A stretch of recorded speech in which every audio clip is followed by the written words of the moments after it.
of research on aliens, and aliens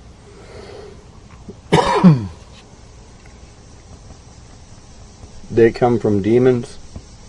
I'll put some links in here where you can see that research, but I wanted you to see some people that are totally deceived, or at least one individual. But he's deceived with a reason.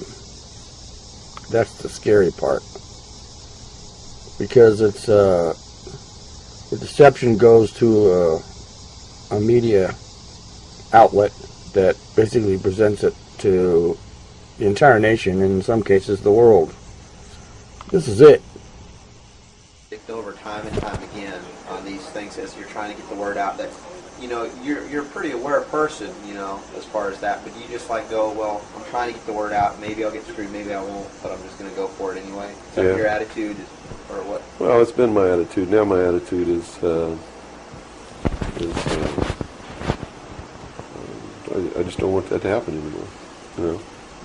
So I'm very reluctant to believe what anybody tells me anymore. Right.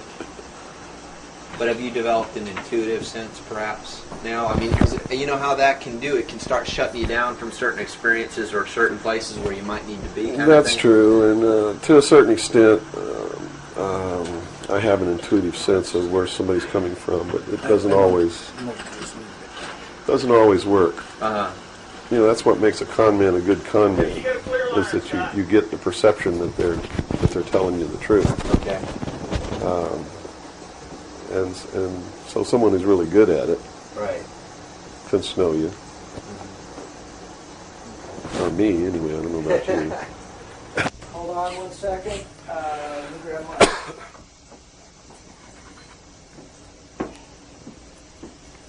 Yeah, you want to wipe your face or anything? Yeah, fine. You got it? Okay. You all right, Robert? Mm-hmm. Robert, you set? Yes, I am. Scott, you're set? Yes. Bill, you ready? Yep.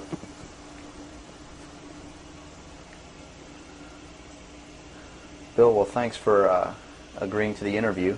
First of all, a little bit about your background. You had extensive military service for many years prior to 1970, where a certain aspect of that military service kicked upstairs, so you were able to see certain things that you were not able to see beforehand. Would you tell us a little bit about that?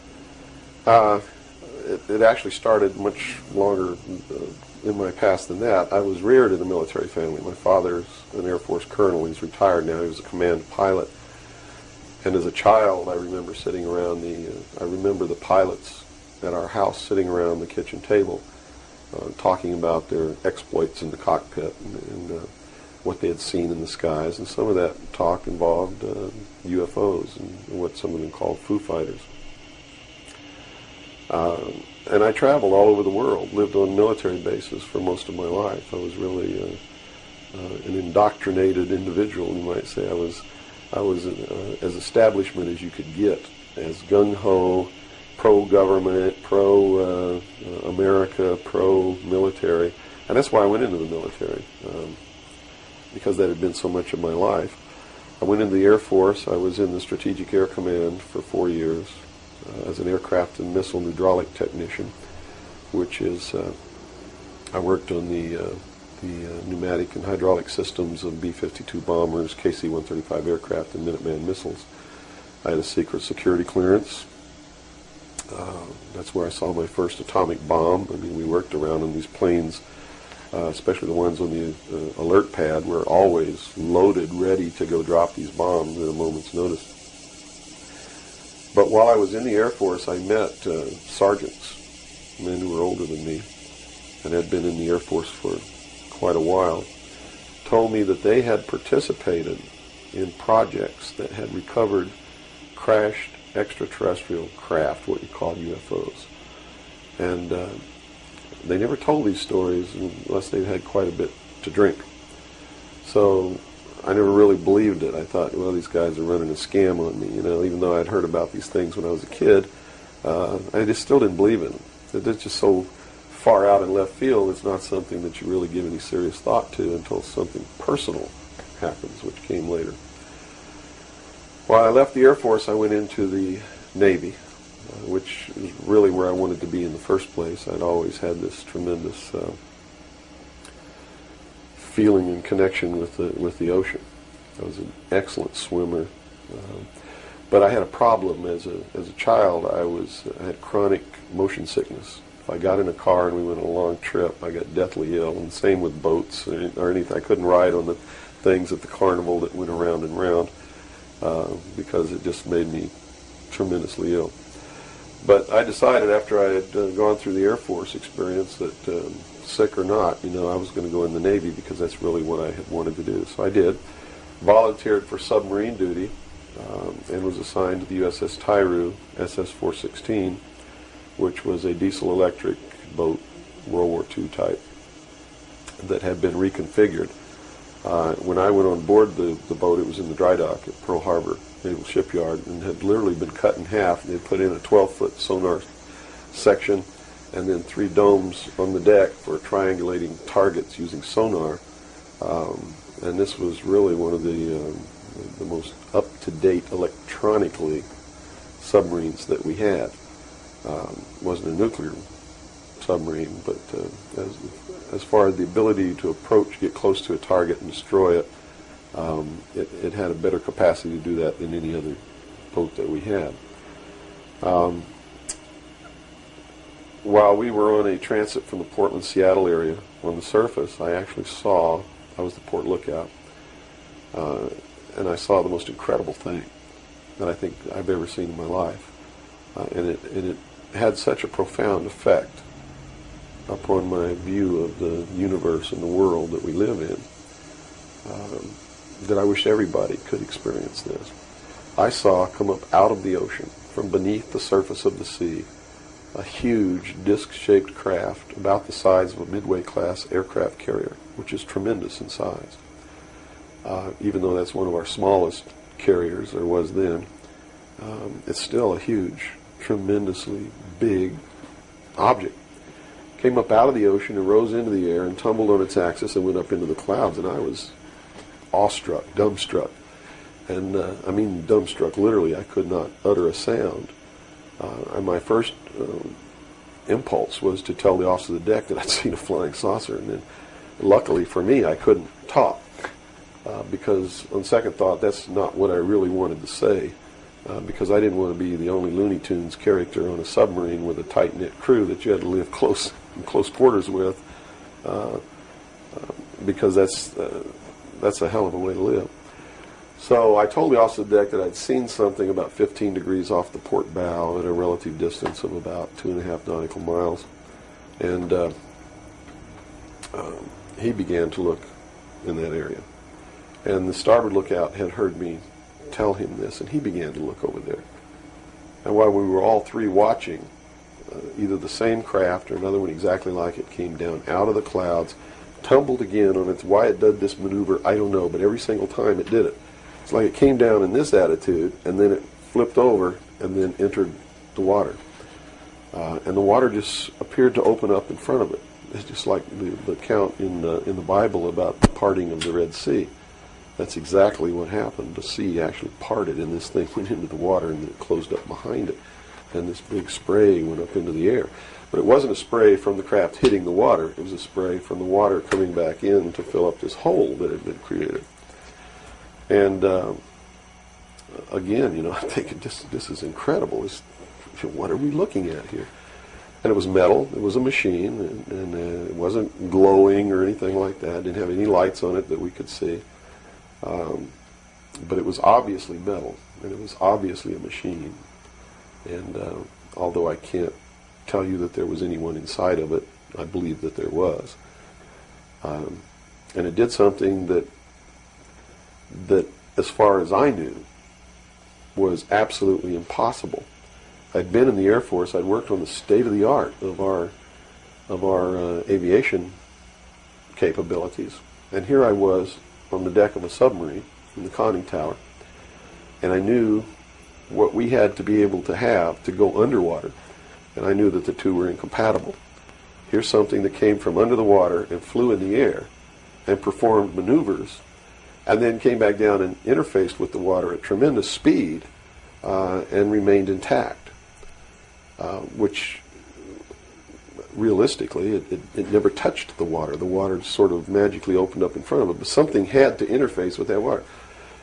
Anything that we had that interfaced with the water in that manner would have been disintegrated. It's like hitting a brick wall.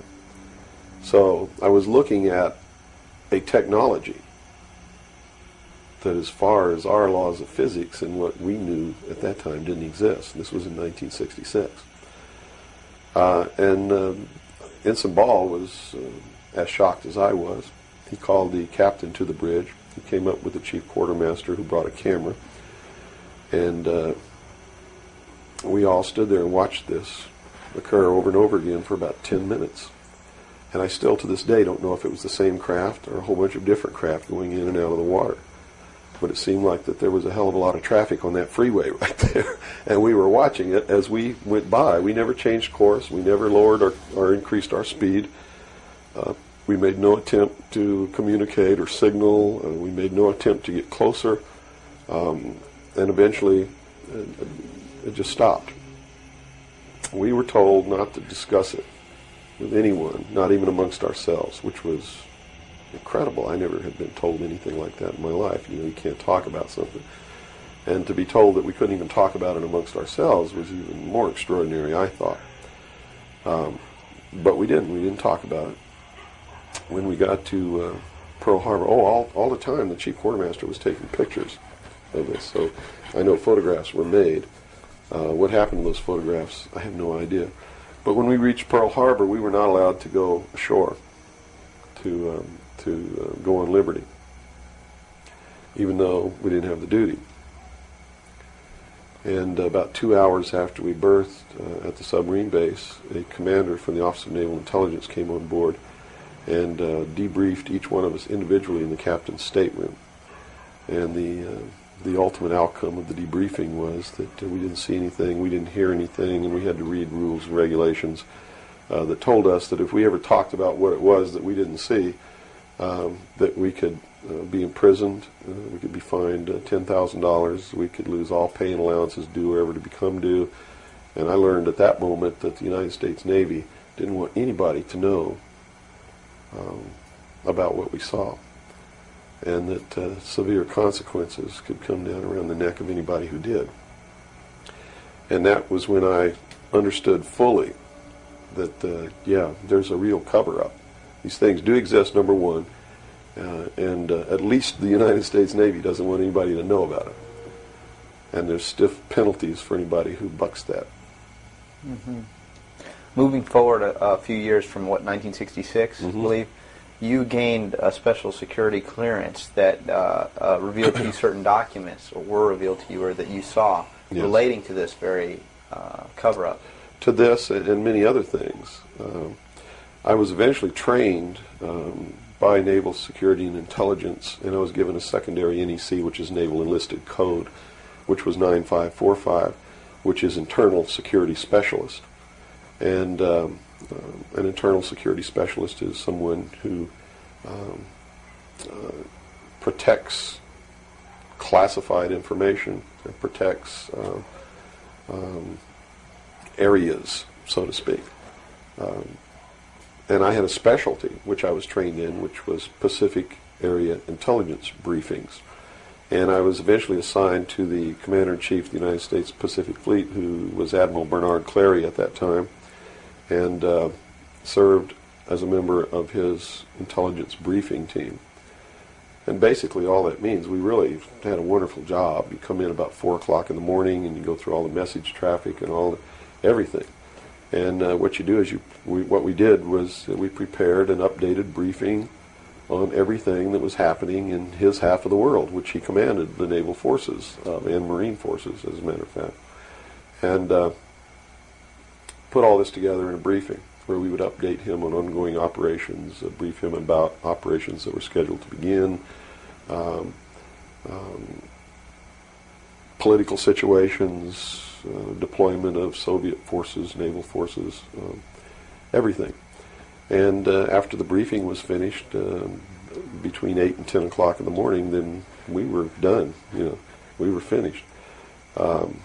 So It was what you call fat cat duty or gedunk duty in the Navy. It's got all different kinds of names. It's just really a wonderful job. Now, to be able to function in this job, I had to have a security clearance, which gave me access to the information that I had to need to know to help prepare these briefings. And when I first was assigned to the command, I was attached to the OPSTAT office under Lieutenant Commander Mercado, which was operational status reporting. And while I waited for my security clearance, and it took 6 months to get it, what I eventually ended up with was a top secret Q clearance with an SCI attachment, which means sensitive compartmentalized information, and there were no blocks. In other words, there was nothing confining me to only certain compartmentalized information. I had access to whatever the Admiral and his staff had access to because we had to prepare briefings and brief these people on all of these things. And I'm sure that at first I was tested and wasn't shown a whole lot, but eventually when they began to have confidence in me, I began to see things coming across my desk that were just absolutely incredible. And a lot of it is really hard to talk about because it's so far outside the normal concept of reality for the average American that they're going to find a hard time believing any of it. Mm-hmm. But I saw documents that were labeled under the classification top secret, and the compartmentalized the compartment that was put into was called MAJIC, M-A-J-I-C. Mm-hmm. Which told me that UFOs are real, which I already knew. I'd seen one. Right.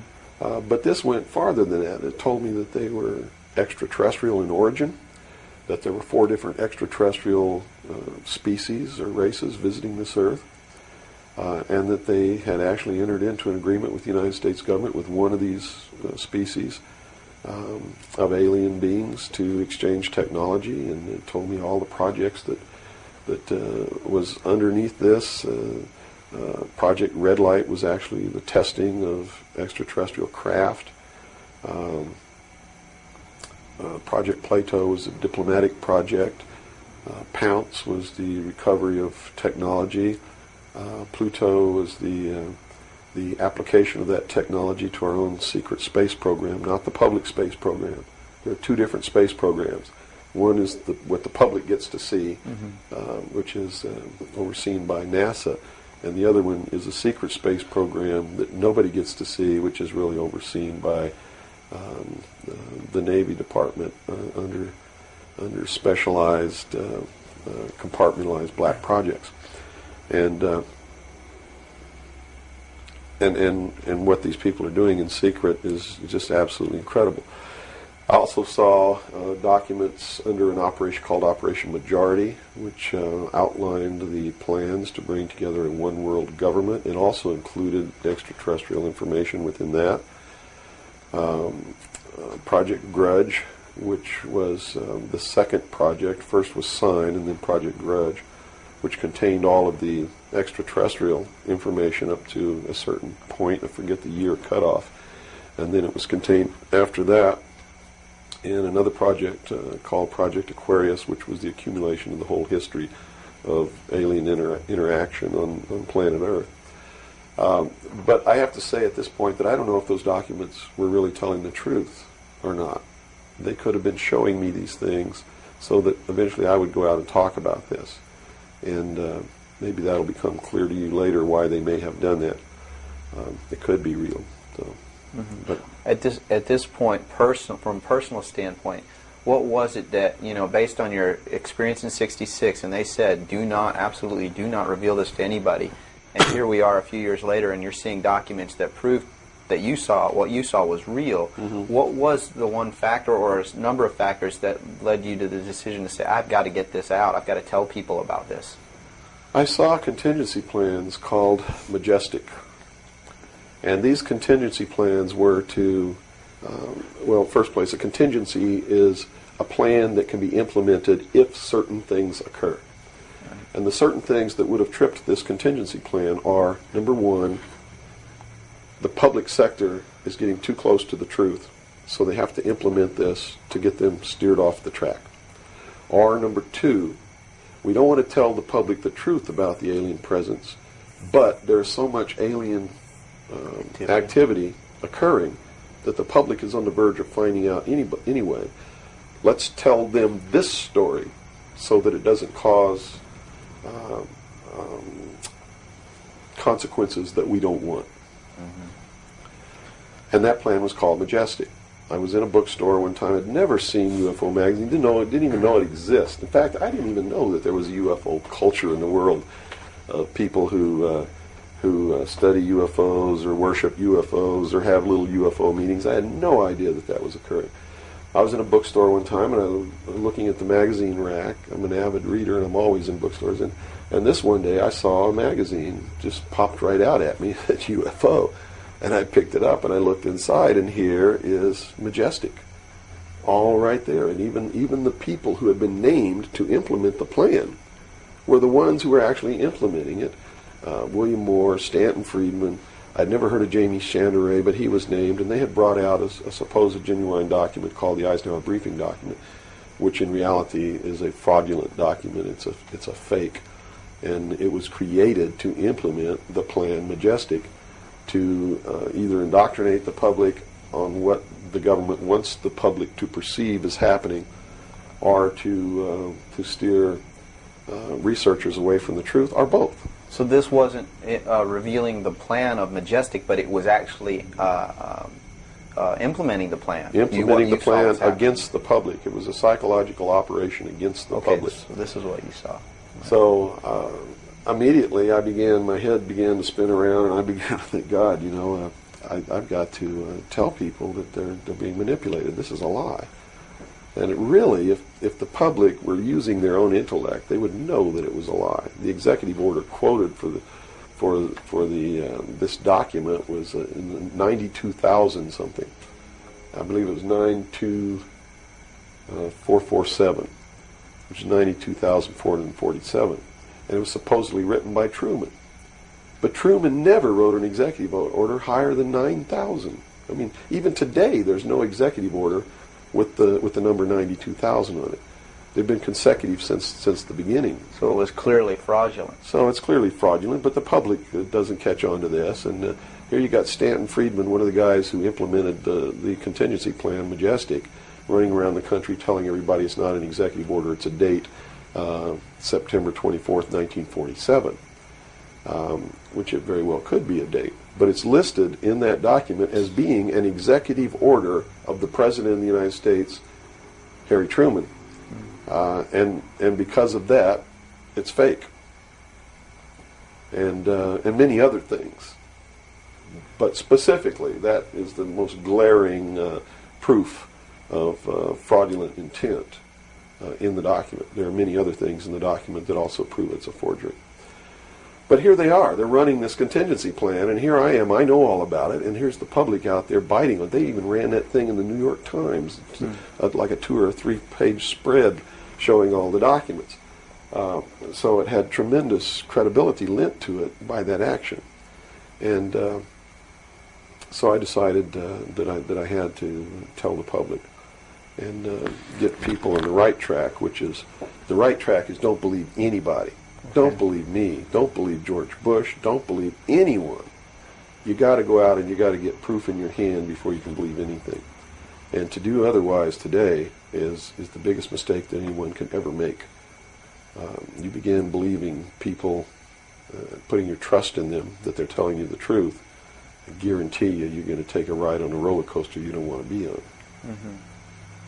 Now this controversy, and I say the very understatement controversy. Yes. It also is now extending, based on some things that you're revealing, into the Kennedy assassination. Yes, in the set of documents, which really was literally 2 or 3 file cabinets of documents, called Operation Majority, I saw documents which told me what happened in Dallas and why. And basically what these documents said was that the intelligence community felt that John F. Kennedy was a threat to the national security. which translated into reality means was a threat to the New World Order, the one world government which they were actively in the process of forming. Was there anything on record that indicated that he was out to, things that he did would threaten that New World Order? Oh, absolutely. He had written an executive order. I don't remember the exact number now, but it's available to anybody that wants to go look it up. He had written an executive order ordering the printing of United States notes, which would have broken the back of the Federal Reserve, which is one of the major instruments of propelling the United States into the New World Order by destroying our economy, the basis upon which we live, the basis upon which our whole society is founded, is being ripped right out from under us. That was one. Number two, he refused to provide air support for the invasion of Bay of Pigs, which ensured that would be a failure. He had threatened publicly on several occasions to disband the CIA and scatter it to the thousand winds. He had ordered, in the documents that I saw, he had ordered the intelligence community to prepare a plan to disclose the truth about UFOs to the public. Now, I don't know what that truth was. Could be that maybe there are no extraterrestrials. But whatever the truth was, he had ordered a plan to be prepared that disclosure was going to be done according to that plan within the following year. And the intelligence community considered that to be out of the question. And according to the documents that I saw, his assassination was ordered by the policy committee of the Bilderberg Group, which is really the secret world government, and was carried out by agents of Division 5 of the FBI, the Secret Service, the Central Intelligence Agency, and the Office of Naval Intelligence, of which I was a part, in Dallas. And it said that the assassin, the man who actually administered the head wound, was the driver of the car, William Greer, a Secret Service agent, who used an assassination pistol built by the CIA for assassinations that was really an air gun that fired an exploding pellet or could fire a small hypodermic needle or a poison dart, using any one of many different deadly poisons. Specifically, it said that he fired an exploding pellet which contained shellfish toxin, and that the act was plainly visible in a film withheld from the public. I looked for 16 years to find that film, and I finally found a copy that showed William Greer turn around and shoot the president. And since 1988, I've been showing that film wherever I'm able to show it to wake people up. It is not our government, though you have to understand, that is doing these things. It is not our government that's failing us. It's not the Constitution or the Bill of Rights that's a bad instrument. It is a group of men who belong to secret societies who have infiltrated our society and our government at all levels and are destroying it and subverting it from within. And every member of naval intelligence that I knew who was an officer was a 32nd or a 33rd degree Freemason. And I asked my commanding officer at one point, I said, why are all you guys Masons? He said, Masons are used to keeping secrets. It's part of their fraternity. So if you want someone who already knows how to keep a secret, you recruit Freemasons. Well, later on, I found out what the truth is. The truth is you're not going to be a naval intelligence officer unless you are a Freemason or a member of the Ancient Order of the Rose and Cross, but you have to be high degrees for that. I think the reason I was selected as an enlisted man is because I had belonged to the Demolay Society. Which is what? As a teenager. That's sort of the first level of Freemasonry. That's how they recruit teenagers and indoctrinate them into their principles so that they go right into Freemasonry when they become an adult.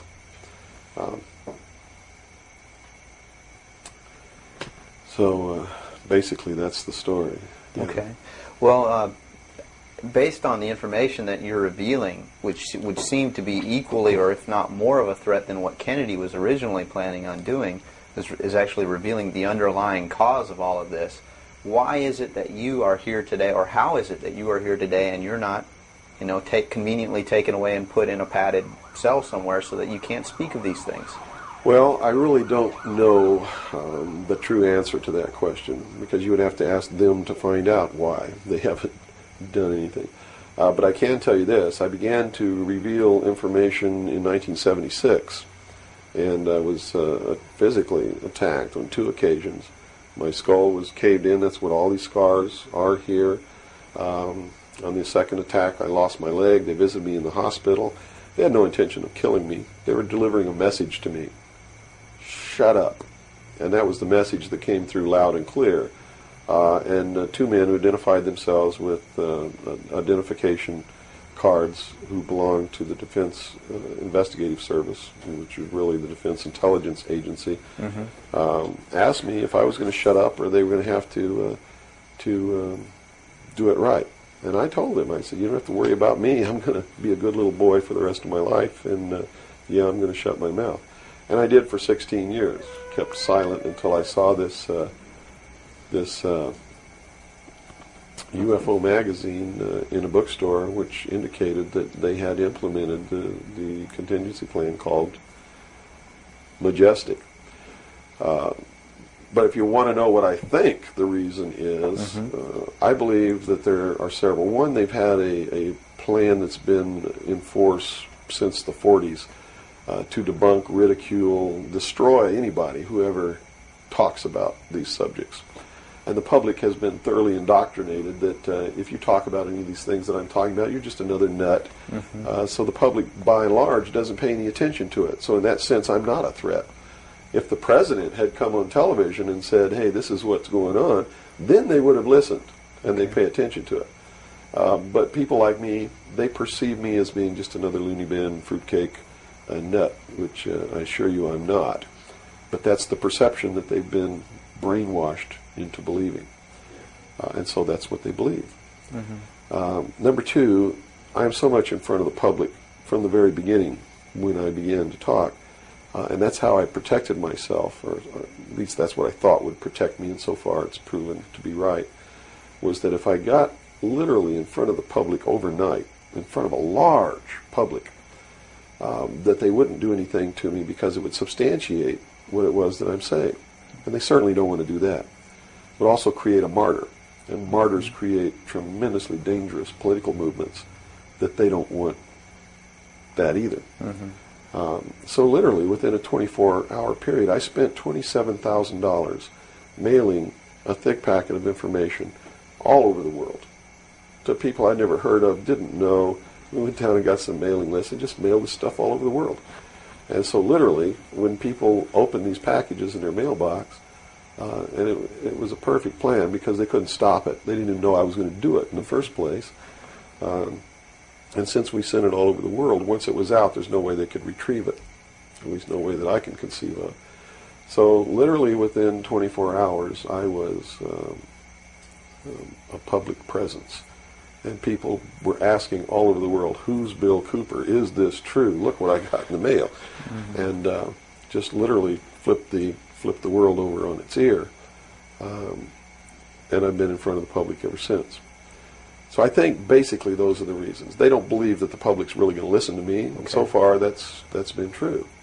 There is a small group of people all over the world who are awakening, who are beginning to understand that they've been living their life in fantasy land, and who are actively seeking the truth. But by and large, when the secret power structure says, as I've put in the first chapter of my book, right out of one of their own technical manuals, that a nation or world of people who do not use their intelligence are no better than animals who do not have intelligence, and thus are stakes on the table by choice and consent. They're absolutely right about the majority of people.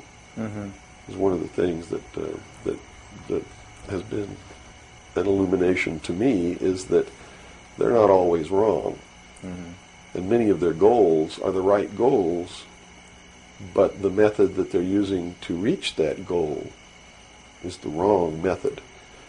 In other words, if you set out to create a perfect world where there will never be any more killing, but to reach that point, you kill 2 billion people, you have become what you're trying to avoid. Right. And it can't happen that way. If you want to create a world of peace, it has to be done by peaceful methods. Means. Yeah, if you murder someone to destroy a murderer, you have become what it was you set out to destroy, and thus it wasn't destroyed at all. It was perpetuated by that very action. And that's what these men are doing. They rationalize everything they do so that they feel better about it. But what they are doing is becoming what it is that they want to get rid of. And the world will never be a safe place for anyone as long as there are men who do these things. Very eloquently said. Thank you. Now, you. your message to people, once again, is don't believe anything. How right. is it that the public can find this and search for this truth on their own if they can't believe anything or anyone? What can It's you all do? it's all in the public sector. It's all available to anyone who actively and diligently seeks it out. Everything that's in my book, Behold a Pale Horse, is everything in here, all the documents that are in here, Mm-hmm. everything that's in this book is in the public domain. Can be substantiated? Yes, and I intentionally wrote this book not using anything that wasn't available to the public to show people that, yes, if I can find this information, so can you. I have tons of stuff that's not available to the public. But as you can see by reading this book, you don't need that stuff because it's what you need is available to you. Public libraries are overflowing with the proof of what's really going on in the world, but nobody really utilizes it to the extent that they're able to pick this out and put it together. Another thing I've done for people is I've put it together for them so that they can see the overall picture rather than looking at small things and thinking that it's isolated. Nothing is isolated. It's all part of a big puzzle. Mm-hmm. And the puzzle is coming together, and when the puzzle is assembled, it's going to be a one-world totalitarian socialist government that nobody's going to like except the people that are running it. It's Hitler all over again. And the rationalization is we're going to create the world without war. The utopia. The utopia. But they will never create that utopia because they're not dealing with the problem that makes them want to create it, and that is the inherent flaw in each individual human being that makes us do the things that we do. Until that's overcome, there's never going to be a world without war or without rape or without killing or without robbery, and anybody that thinks that there is has already gone off the deep end. So the method is, here, I'm going to hold a gun to your head so you won't rape, you won't kill. That's right. Yes, okay, I understand. The title of your book, Behold a Pale Horse, what significance does that have? What are you saying with this title? This title is from the book of Revelations, because I have to tell you this, and you may think I'm nuts if you want to, but this is the truth. Either these men are following the book of Revelation. The book of Revelation is in the Bible. Mm-hmm. They're either following it, just like a plan, and bringing the prophecies in there to pass to manipulate and control those who believe in those prophecies and neutralize them, so to speak. In other words, if this is written in the Bible and God has ordained it, who am I to resist? It must come to pass, so I'm not going to try to stop it. Okay. What a perfect way to neutralize the opposition right off the bat. Or there really is a God, and what he said was going to come to pass is coming to pass. And I named this, Behold a Pale Horse, from chapter 13 of the book of Revelations. The fourth horseman of the apocalypse is the pale horse. And I looked, and behold a pale horse, and his name that sat upon him was Death.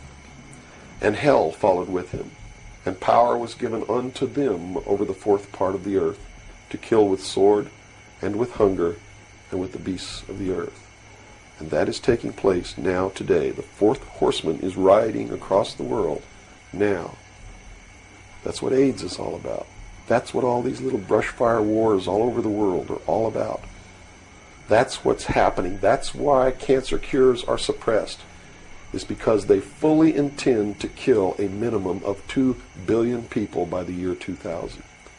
AIDS is an invention of man. It is not a natural disease, and it has been implemented and placed into the population as a population control. And when they did it, they had the cure before they did it. Mm-hmm. And when they've deemed that enough people have died or been killed, they will say, we have a cure for AIDS. And everybody will be called to report to some place to get an inoculation, which is going to do two things. One, it's going to stop AIDS in its tracks, and number two, it's going to implant a device which will be able to be used to track each individual person and maybe even to control those people. And that's what the pet implant program is all about. It's not about finding lost pets. They don't give a damn about pets, and they would never put a satellite in orbit to find a lost pet, but yet there's a satellite up there that they're using to find pets that have been implanted with these devices. They're testing this program on pets that's going to be used in human beings. And in the Los Angeles Times in 1989, they ran an article. It was 10 forecasts for the coming decade, was the title of the article. I have a copy of it in my research center. And number 5, I believe it was number 5, in those 10 forecasts for the coming decade was chemical or electronic implants to control individual behavior on a 24-hour basis, unquote. So it's not hidden at all. It's there for anybody who wants to look. But nobody's looking. Nobody's looking. They believe, and I believe that they're right, that the biggest danger to mankind right now is man himself, population. A study in 1957 told them that by 1990 the world population would double. In 33 years. Can you imagine that? The world population of human beings doubled in 33 years. Mm-hmm. And they knew that it's an exponential doubling. Throughout history, every time it's doubled, the interval has gotten shorter. So that was 33 years. The next doubling will take place in approximately 28 years. The next one after that, approximately 24 years. Can you imagine if the world population doubles again in 28 years from 1990? In other words, in the year 2018, the world population doubles. And we're having problems with food supplies and timber and clean water and clean air now. And then after that, it doubles again in another 24 years. That's why they created AIDS. Because they didn't want to have to go around the world and say, you, and you up against the wall, you've got to die today. And shoot them. They did it in a manner to where they could target what they consider to be undesirable populations. And I want to be very clear that I don't agree with them on this. They specifically targeted blacks, Hispanics, and homosexuals for complete eradication. And AIDS is really going through those populations, and it's really doing a number on blacks, Hispanics, and homosexuals. That theory has made news. I've heard that before, and, well, and this it's been isn't a debunked theory. very clear by the public, saying, "Oh, that's ridiculous." But you're saying that that may indeed be the case. It's not ridiculous. I actually saw this in documents, and the project name was Project Naomi. MK Naomi was the name of it. It was a CIA project. The AIDS, whatever causes AIDS, whatever that turns out to be, according to those documents, was developed at Fort Detrick, Maryland, under a CIA project called MK Naomi. It was financed by $10 million for the Department of the Army's biological warfare programs. It was carried out, supervised by the CIA, carried out by scientists who worked for the Special Operations Division of the Department of Defense. And it's doing its job. And would you assume if AIDS doesn't work, there's a contingency plan for that even? Well, I think that they have other things out there working concurrently. One thing I've learned about these men is they don't just do one thing. In case the public discovers what they're doing, or discovers that somebody's doing, whether they know who's really doing it or not, and stops it, what they have running is several concurrently running plans, so that if one or two fail, the other ones are going to take care of the problem. It sounds pretty hopeless. I mean, based on that scenario, is there anything, any uprising or what? Yeah, there is, but it requires that people wake up. It requires that they really learn the truth instead of live their life in fantasy land. You see, because nothing can exist without the consent of the people. Unless they buy it, it's not going to happen. And all of these plans lead to the public's ultimate acceptance of what they're going to do. In fact, they're designed to make the public ask for it. For instance, the burning of the rainforest in Brazil. I know people who are just up in arms. Stop this. We've got to stop the burning of the rainforest. which is exactly what the burning of the rainforest is designed to do. Because Brazil is a sovereign nation, right? How can you tell a sovereign nation to stop burning its own forest? You can't. What they're asking for is control over a sovereign nation by a world governing body who can then send troops, a police force, to make Brazil stop burning the rainforest, and that's why they started the burning of the rainforest in the first place. You see, they went down there and they built a road across the Amazon jungle that went nowhere. There was no reason for this road to be built. There was no place to go. It doesn't go from here to a city on the other side. It just goes across the jungle and ends. And they built this road on purpose because they knew that most of the people in Brazil are so dirt poor that they would see this road as the answer to their prayers. Free land, free timber, a way to support their family, a way to become wealthy, or at least more wealthy than they were, which was no wealthy. Mm-hmm. And that's exactly what happened. Millions of people headed out down this road and staked out some land and burned the forest and tried to grow crops. And they found that rainforest is no good for growing crops. It'll grow one crop, and then you got to go burn more trees and plant another crop because the soil is poor. And that's what's happening. Mm-hmm. And that's why the forest is being burned. And it was done intentionally to create the scream of stop burning the rainforest, so that then they could offer the solution. The solution is a world governing body that can then order and enforce that order of Brazil to stop burning the rainforest. The green movement worldwide is now just a manipulation yes. of... Now, it's been proposed time and again, too, that big business is behind things like this, and that would represent a capitalist approach, but what you're saying is we're heading toward a socialist approach based on this scenario. You have to understand the difference between capitalism, socialism, communism, what all of these things really mean. You have to understand that what the difference is between right wing and left wing. People, they use these phrases all the time, and they don't even know what these things mean. And it's just incredible to me to hear a socialist calling someone else a Nazi. Because Nazi means National Socialism. So here's a socialist calling a right-wing guy a Nazi, when what he should be calling the right-wing guy is anarchist. People on the right want no control. Mm-hmm. They're really anarchists. Okay? So they would, in theory then, or in fact, be in opposition to this ultimate movement. Yes. Whereas in appearance, they would be the ones behind it.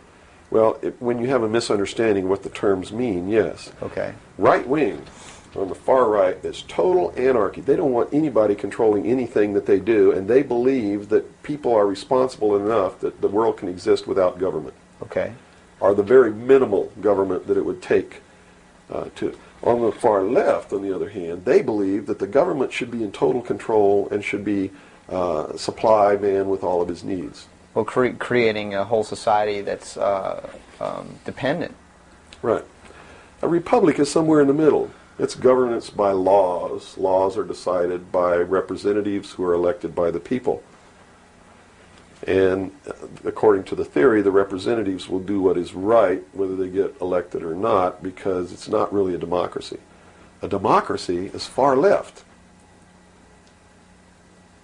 People don't understand. We don't live in a democracy. This country is not a democracy. It is a republic. A democracy is ruled by the mob. The mob always votes themselves every kind of benefit that they can vote themselves. And whenever you do that, it means large, tremendously overpowering government in control. They vote themselves into dependency. That's it. They Okay. vote themselves into a dictatorship is what they do, where they lose all of the benefits that they intended to vote themselves into in the first place. Okay. And democracies are extremely dangerous to minorities, because if the majority of people don't like you, Right. they're going to vote that they kill you, and they can, that's it. Democracies are dangerous. Democracies are socialists. Democracies are communism. That's what communism is. The definition of communism is everybody doing according to their talents and receiving according to their need. And it doesn't work. We already know it doesn't work. Men, by his inherent nature, is greedy. So those at the top always end up having everything, and those at the bottom end up having nothing in communism. Socialism is different. Socialism usually ends up in a dictatorship, in a very controlling dictatorial government which even owns the people that it governs, so that those who live in fear of not having are provided for what they need, and in turn they worship this oppressive government. Socialists are children who went out into the world, took a look around and said, I can't handle it, and went home to Daddy. Okay. Daddy, protect me. Daddy, feed me. Daddy, loan me your car. Daddy, tuck me in at night. Socialists are scared little children who are irresponsible, can't stand on their own 2 feet, and need Daddy to take care of them. Okay. Okay? Now we got the... But what happens when you go home to Daddy and Daddy does all these things for you? Tell me. Well, you never leave the home. You've not got no reason to. In other words, if you're being provided for in that way. You're being provided for, but what does it mean? Doesn't it mean that you have to do what Daddy tells you to do? True. Doesn't You're mean you have under to be his in rules. when Daddy tells you to be in. Doesn't it mean that you can't drive the car to the next town if Daddy tells you you can't. Doesn't it mean that if Daddy tells you to take out the trash, you better take out the trash? Are you beginning to understand the concept? When you ask for favors from Daddy, you have to give up freedom in return. Right. Okay. So socialism always leads to repression of liberty, freedom, equality. All of those things fly out the window so that you can have free health care, so that you can have a place to live but you don't have to pay the rent, so that you can have food given to you by the state.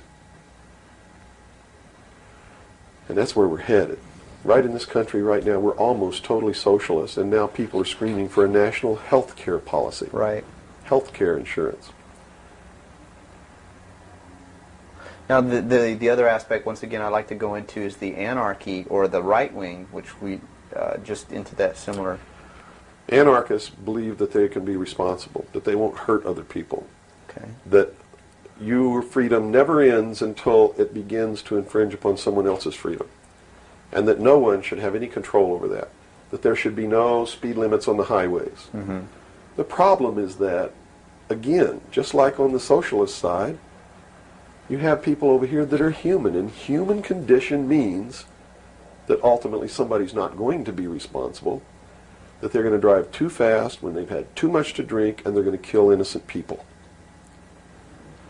The answer is a balance. You know, the law of the universe says this. It's a law of physics, really, and everybody can understand it. For every action, there is an equal but opposite reaction. There can be no good unless there is evil. There can be no man without a woman. You understand the concept? Based on that, the theory of a utopia here on Earth is corrupt right away. Absolutely. It goes against the laws of physics. It goes against the law of the universe that there must be two opposing forces all the time in every instance, because that's what makes the universe work. That's what makes everything work. What we need to do is stop trying to go way over here and establish some utopia of freedoms, or way over here to establish some repression of freedom so that we make sure that we got something on the table to eat. And strike a balance between the two that works. And stop withholding information. What makes it difficult for anyone to succeed or live, or for us to really come together and have peace in this world, are all of these people who think that they are the guardians of the secrets of the ages, and only them have truly mature minds, so only them are worthy of knowing the secrets and the real science and the real metaphysics and all of these things. So they repress it and they keep it secret, so the rest of us live out our lives and we don't know the truth of what life is really all about. Therefore, we're always stumbling over each other and getting in each other's way and doing the things that we profess that we don't want to do, simply because we don't have access to the truth.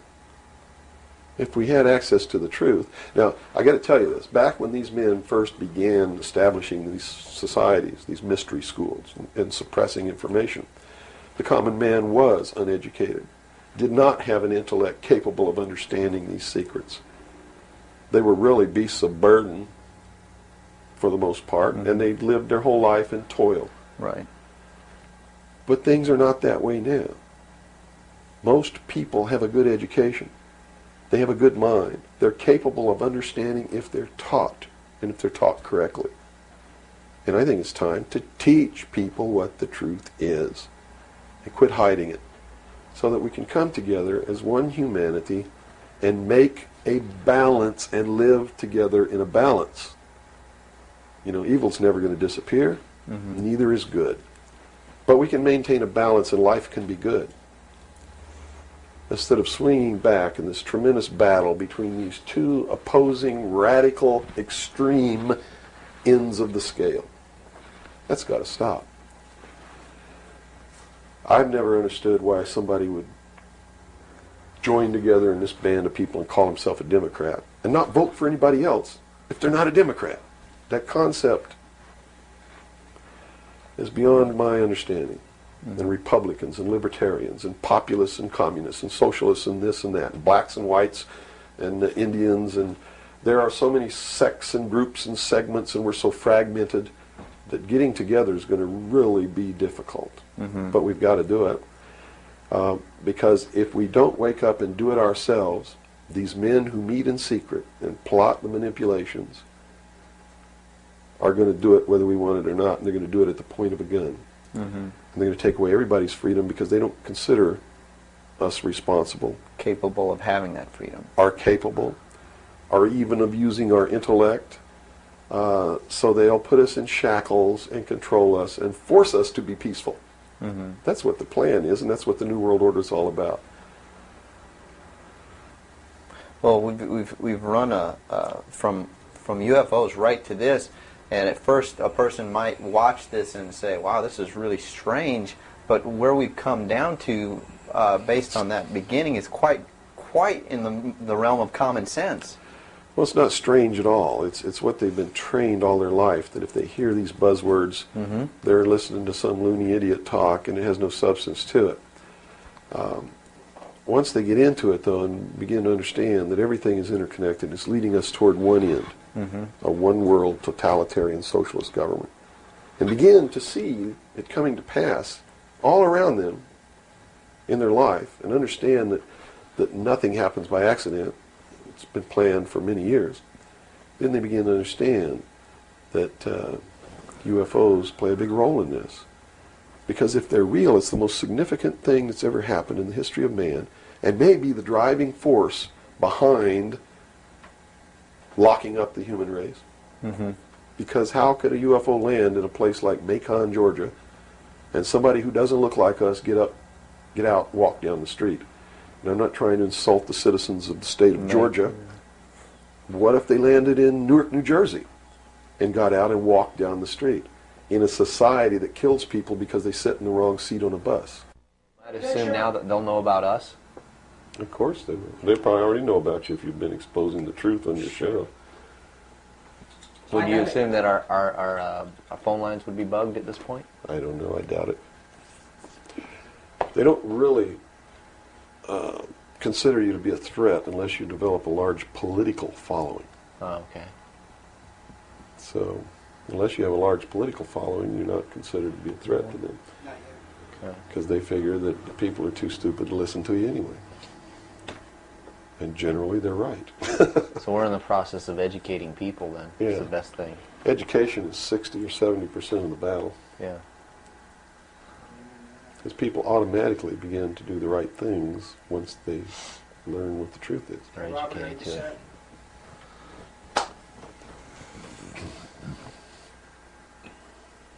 Yeah. No, hold on. Okay, I got it. Ready? Ready. Okay, go ahead. Let's go back into the Kennedy situation here. Now, the Warren Commission was highly publicized. All the things that went on there. I was shown a videotape just yesterday was it a Zapruder film? It is the Zapruder film. Okay, and it clearly showed to me that a number of things. One in which that the film was obviously tampered with. Absolutely. but not tampered with to the point where I couldn't tell that the driver of the limousine was pulling a gun, or what appeared to look like a gun, around his shoulder and shooting President Kennedy in the head. That caused his head to snap back. Did the Warren Commission see this? It seems so. The Warren Commission never looked at the Zapruder film, ever. So they never saw it.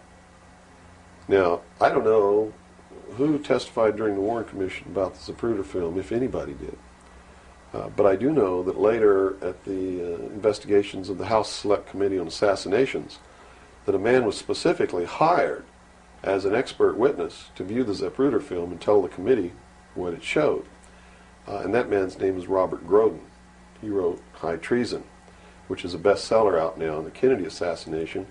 And he was one of the many so-called technical experts for the making of Oliver Stone's film called JFK. He's also a fake, a fraud, a traitor, a liar. He was hired by the House Select Committee on Assassinations based upon his resume, which says, very simply, that he is the world's foremost #1 photo analyst, which is a lie. He never went to school in photography. He never was a photographer. He never was a photo analyst. And I got to tell you right now that the world's #1 foremost photo analysts are all come out of the military intelligence community, who are trained to interpret high altitude photography and learn what really is there. He never served in that capacity either. He looked at the Zapruder film and he told Congress, he told the committee in testimony, he testified, both in written and in verbal form, that William Greer never took his hands off the steering wheel.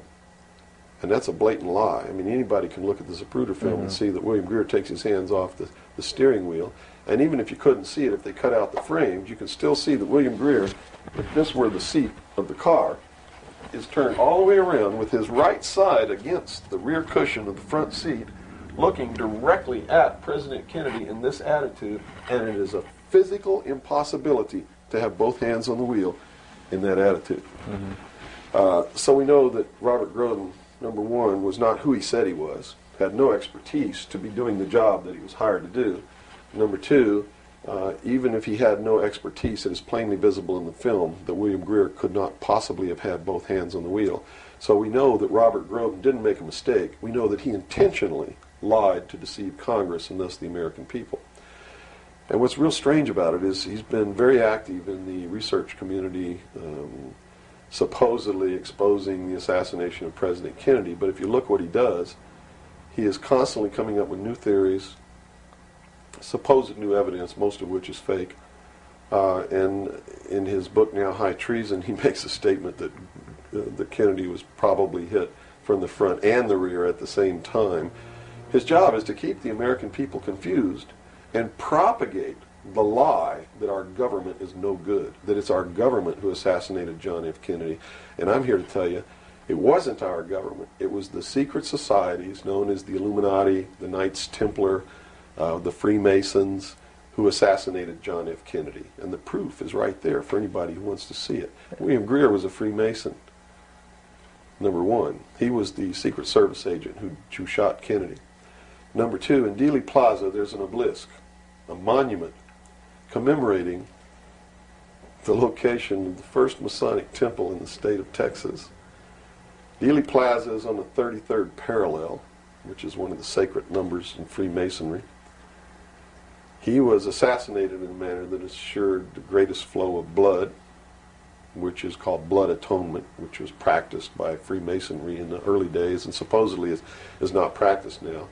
But in reality is the method of choice of execution, trial and execution by Freemasons. The Bilderberg group that orders his execution is the Supreme World Council of Freemasonry and consists of 39 permanent members, which is 3 times 13, which is also the exact number of men who signed the Constitution. 39. You see, our forefathers were also members of this secret group, and this country was founded to bring about the New World Order. And it's all in the Great Seal of the United States, which was, and that, the design of the Great Seal was made law in 1782. It's just absolutely incredible that the American people don't understand that groups of men don't get together and meet in secret and take blood oaths which say that they can be cut open and their heart ripped out of their body and their intestines scattered over the floor if they talk about the secrets. That's not a benevolent fraternity. That's a dangerous group of men. Grown men don't play games like that. They're serious. It's the secret societies who are bringing about the New World Order. They're the ones who killed John F. Kennedy. There's nothing wrong with our Constitution or our Bill of Rights. But Americans are going to be convinced that our government sucks. And that's what all this stuff is all about. So at the beginning, the founders of this country actually did create what was I guess you could say, an above-board, good government basis for a good government. They gave us every tool to ensure the success. But it was an experiment, you see, because man had always claimed that he could rule himself, but had never been allowed to do that. Even in ancient Rome, they call it a democracy. The man didn't rule himself. He was ruled by other people who made man think he was ruling himself. But the truth was, a Roman centurion could march down the street and grab anybody they wanted to and make you do whatever they wanted to, or just execute you on the spot. And that was the truth of the matter. Those weren't free people. In the history of the world, there had never been a people who were truly free or who truly ruled themselves until the United States of America was created as a republic by which we ruled ourselves through elected representatives whom we sent to the State House, either in the States or to Congress, to do it. They also gave us every tool by which we would destroy ourselves if we weren't capable of doing it. The United States and France, the revolution in this country and the revolution in France, were created to bring about governments which would function as the antithesis to the kings and queens of the world and cause them to topple off their thrones. It also gave man a chance to prove once and for all whether he could rule himself or not. And if he could, fine. That would be the New World Order. If he couldn't, they built the tools into the Constitution to allow them to take it away from us. And those tools are the creation of the federal democracy within the boundaries of Washington, D.C., and the right to contract, through which, if we were irresponsible, we would contract to receive rights from that federal democracy and thus, in return, give up our freedom. And that's exactly what's happening. It's exactly what we've done. John F. Kennedy was short-circuiting the New World Order. He had ordered the printing of constitutional money, United States notes, which would have destroyed the Federal Reserve, which is not an agency of the United States government. It's a private corporation owned and operated by the world bankers, controlled by the Illuminati. And its purpose was to destroy the middle class in this country and thus our economy, and throw us at the mercy of the New World Order. And we see this unfolding now. You see it unfolding now. You are seeing, and I predicted this well in advance, you are seeing the destruction of the economy of the United States. And it will continue. It will not get better. It's downhill from here on out. Unless we nationalize the Federal Reserve, lock up the criminals who own it, cancel the debt, which will then bankrupt the Illuminati, which is exactly what we ought to do, print constitutional money, which cannot be usurped, which cannot lead to our destruction, and go back to what we're supposed to do, and quit contracting for benefits. We're escaping from the laws of nature, and there's a terrible consequence for that. Mm-hmm. Terrible consequence. We have to function within the laws of nature. You can't contract for somebody else to keep you alive. You have to be responsible within your life to keep yourself alive. Mm-hmm. And if you can't do it, then you have to die. That's the law of nature. You see. Kennedy also did a lot of other things. I mean, he was a believer in the Bible.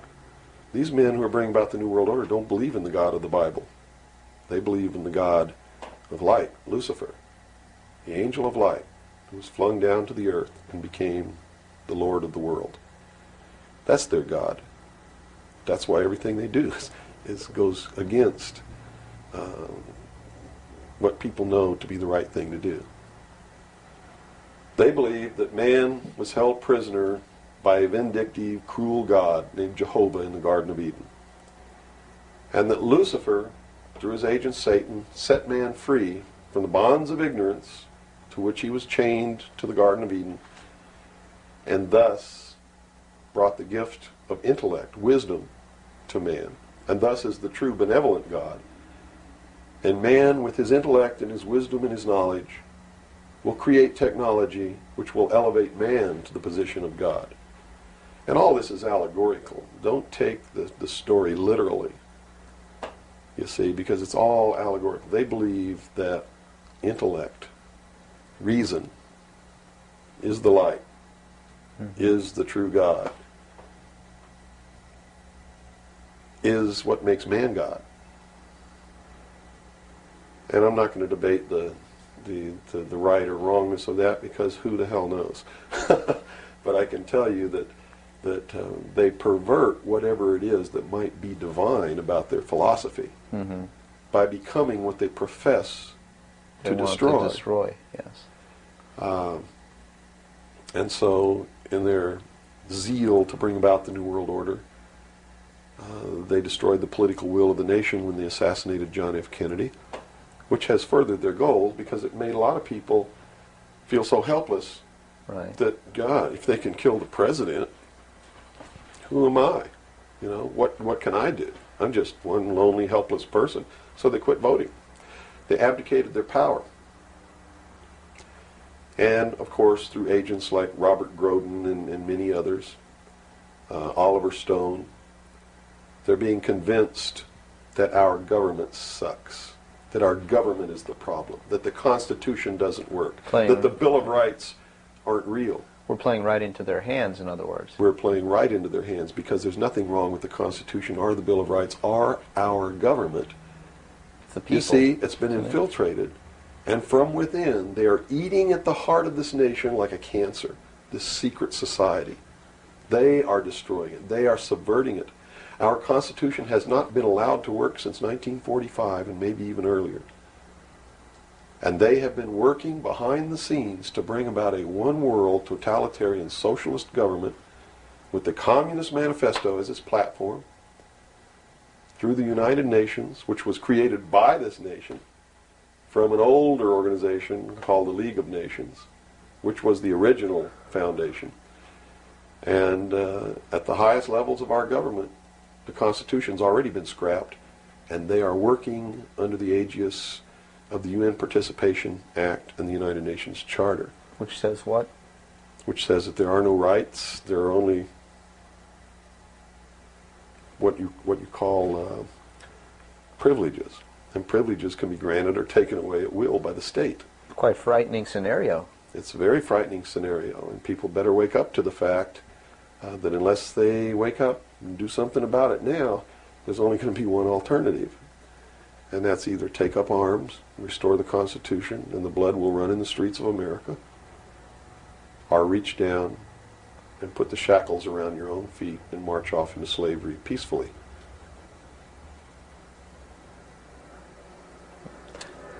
Not going to be easy the coming years. Wow. Now, historically, this may or may not relate, but at least modern world, contemporary world history does not include the stories of Atlantis and Lemuria that go predate. How does that history, and why was that suppressed, or why is it still being suppressed? How might that affect what we are understanding is going on today, or is it related? Well, I'm not sure if a place called Atlantis or Lemuria ever existed or didn't exist. I don't really know. But I do know that the story that is told about the civilizations that lived there are something that we should listen to, because this whole scene may have played itself out before on this earth. And if you understand the theory, which I believe has been accepted as fact now, of continental drift, there may have been an Atlantis and a Lemuria, which had tremendously developed technologies and societies. And the same scenario that we're playing out now in this great stage called the world may have played itself out over and over again in the past for millennium.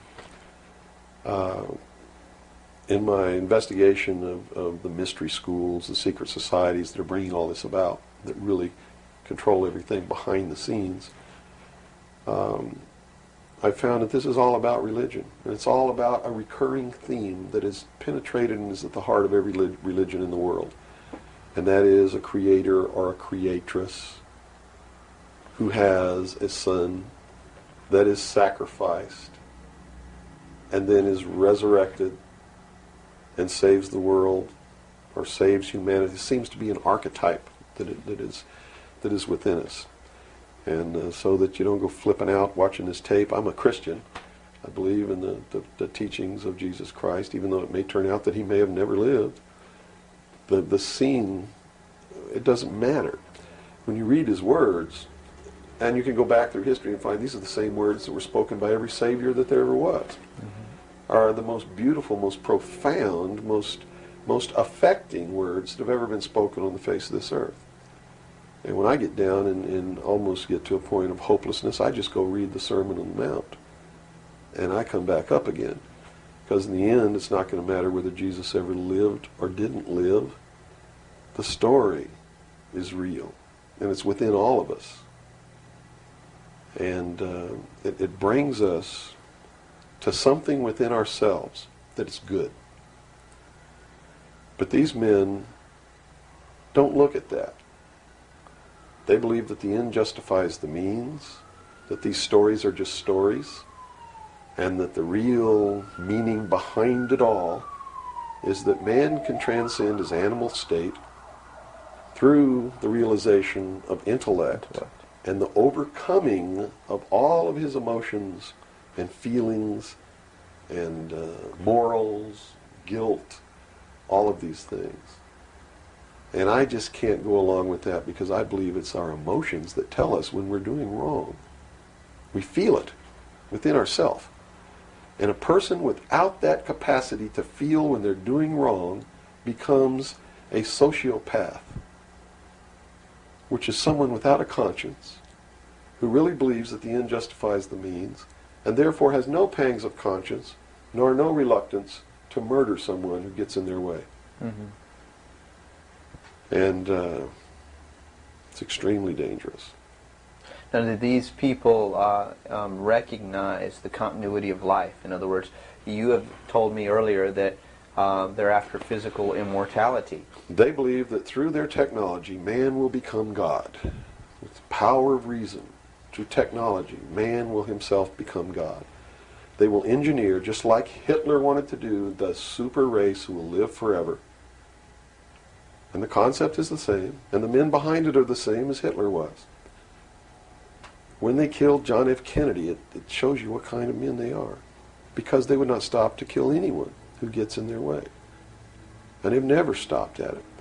Their goal, literally, to bring about the New World Order, will be to kill approximately 2 billion people before the year 2000. AIDS is one method of doing this.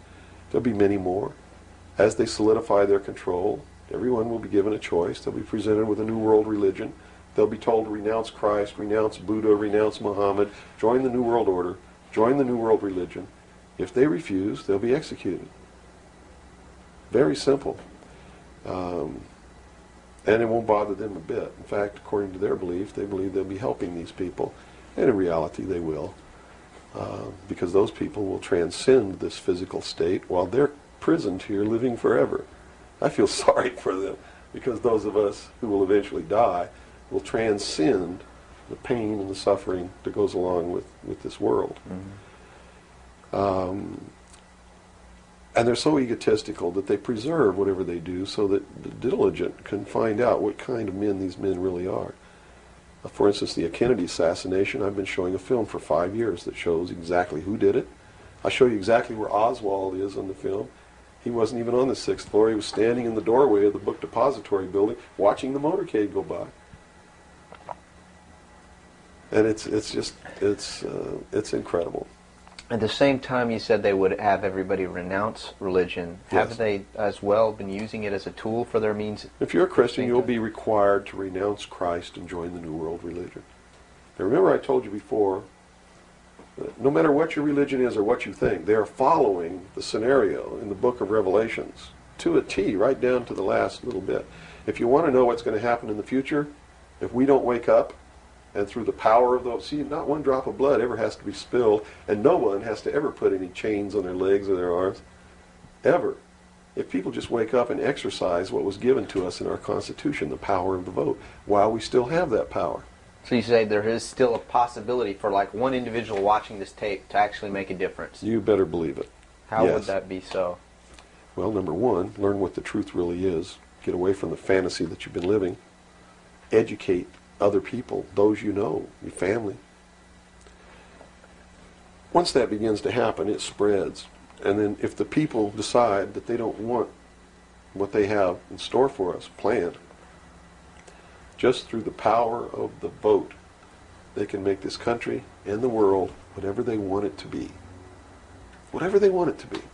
And there are no limits on that, except to understand that you can never make everything all right, and you can never make everything all bad. Both must exist, and we must maintain a balance. And we must become responsible. If each individual on this earth learned to walk in a divine state of grace, responsible for themselves, their family, their city, their state, their country, and for the world, Into the laws of nature? and to the laws of nature, and actively participate in solving the problems of yourself, your family, your city, your state, your country, and the world, there could never be a group of men meeting behind closed doors in secret that could ever control anybody. But by abdicating responsibility, by not walking in that divine state of grace, makes possible anyone meeting behind closed doors to bring about the world that they want. And the world that they want may not be the world that you want, or that I want, or that these people watching might want. If you don't participate, you can't complain. If you don't help cook the meal, you got no right to bitch about it. You got to sit down and eat what's put on your plate. If you don't like that, then you should have been in the kitchen helping to prepare the meal, helping to plan it, helping to prepare it, helping to serve it. If you want to sit on your butt in the living room while somebody else prepares the meal for you and decides what it's going to be and puts it on the table, it's too late to say that's not what you wanted to eat. It's too late to say it's not cooked the way you wanted it to cook. Well, that's very simple to understand. And That's right. You got to eat it because you have to eat to live. And I think that anybody can understand the meaning behind that little story. Okay, let's take a step back to the Kennedy thing now. So This is cut all back. about the kid. Well, yeah, it is. But just specifically about, once again, I want to bring up the film as well. Another thing that came to my mind when I viewed it is that the two Secret Service men, the driver and the person sitting next to him in the front, regardless of what they claim happened, obviously did not operate in a way that you were trained as a Secret Serviceman to protect the president. Shouldn't they have just driven that car right out of there, and the other guy should have done something to protect or look for who's shooting? You know, it just didn't seem to make any sense. How would the Warren Commission not? They didn't see the film, so I guess They didn't no one see was the brought. film by design, because if they saw the film, they'd have to be responsible for the decision that they made that Lee Harvey Oswald was a lone assassin. Okay. So I think they didn't see the film on purpose because they didn't want to have to be responsible for saying, Making hey, that look, decision. the driver did it, you know. They didn't want to make that decision. And in a letter that Lyndon Johnson wrote to the Warren Commission, he specifically said in the letter, you must quickly identify Lee Harvey Oswald as acting alone with no conspiracy so that America can get back to business. Was Lyndon Johnson acting on behalf of the secret society, or was he Of concerned course. with? He had to know all about it and approve of it because he was going to be the new president. and the new president would be in charge of the investigation. How high see. up a government official do you have to be before you're briefed of this, you know, the total of all the things that are going on, the reality behind them? Well, you have to understand that nobody exists on a high level in government who's opposed to the New World Order. Nobody. Our government has literally been infiltrated, and there's a cancer within our government destroying it, eating it, nibbling away at it, hacking off its limbs. And you said this started in 1945? 1945 What was were the when events? the overt destruction began to occur, when Truman signed the UN Participation Act and the United Nations Treaty. It actually began long before that, when these secret societies began to infiltrate the government and appoint their members to important posts. Infiltration is easy. If one gets in, he can then appoint and hire others to replace people who are not members below him. So now we've had over 50, almost 50 years of this going on. At least. I believe that it started back probably 1913, 1917, when the Federal Reserve Act was passed, when the Council on Foreign Relations became a reality in this country. And you can, by diligent research and study, you can see when it happened, where it happened, who did it, and how it was done. It's apparent. When they say there's no conspiracy, I mean, we talk about a conspiracy. It started out as a conspiracy. But when they say today there's no conspiracy, that's not a lie. It's the truth. They're doing it right out in the open, right under our noses, and we're too stupid to know it, to see it. So it's not a conspiracy now today at all. It's right out in the open. They even published their plans. I mean, here Carter appointed Zbigniew Brzezinski as the National Security Advisor, who just wrote a book before he was appointed declaring himself a Marxist. I mean, you read that book, this man believes in Marxism. This man is a socialist. Not only a socialist, he's an international socialist. He's a globalist. His goal, stated in his book, is to destroy the sovereignty of nations and bring about a one-world Marxist government.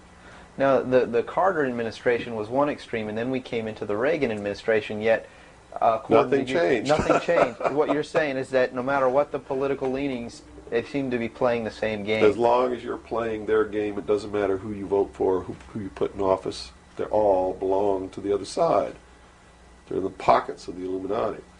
When you quit electing professional politicians, when you quit electing the guy who looks nice on television because he speaks good and he looks like the guy you wanted to marry or something like that, you're playing right into their hands.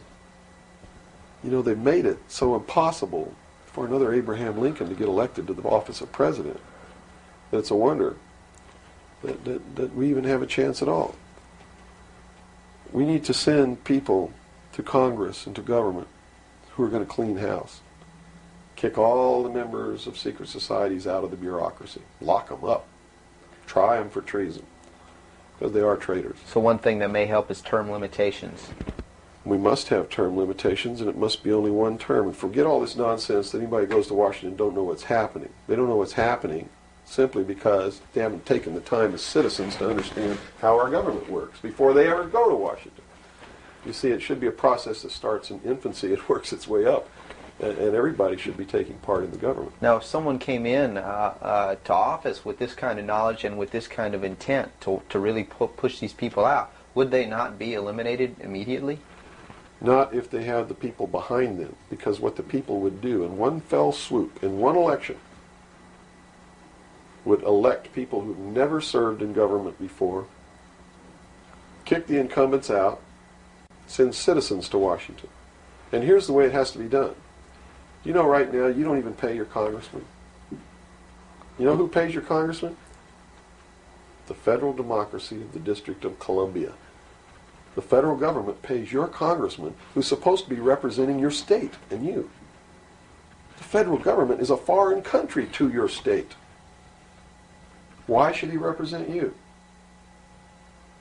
Not only that, but he moves to Washington, D.C. He maintains a residence here, but he doesn't live here.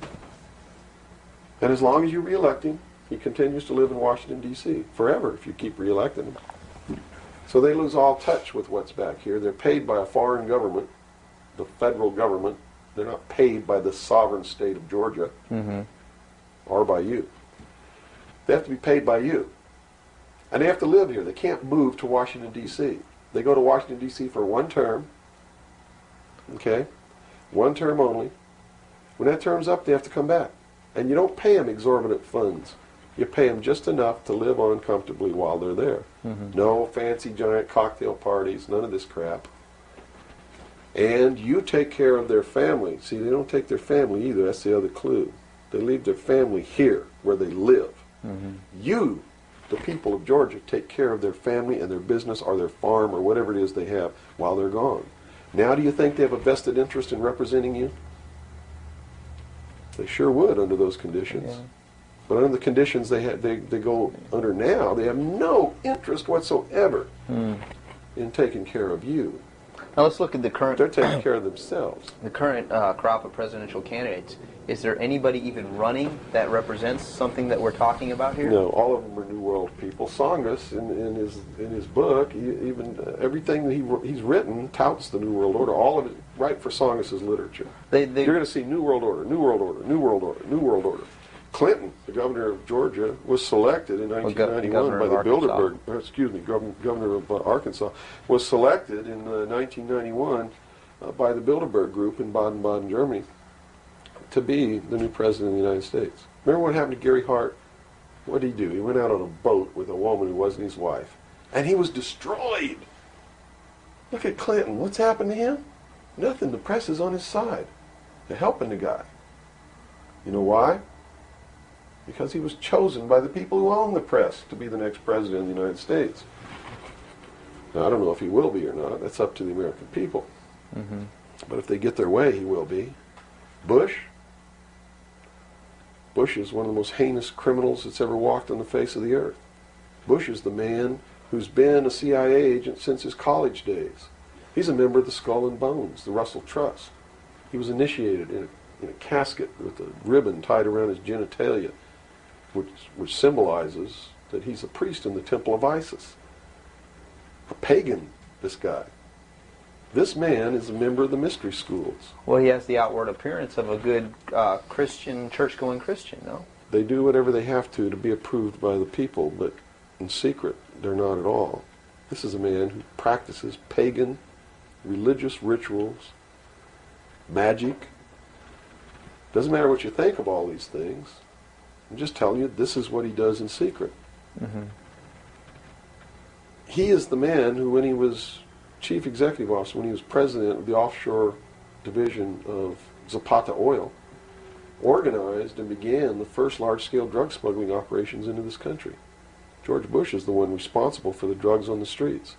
And the war against drugs is not a war against drugs, it's a war against the Bill of Rights. We've already lost the Fourth Amendment in this war. That's true. And we're going to lose everything else.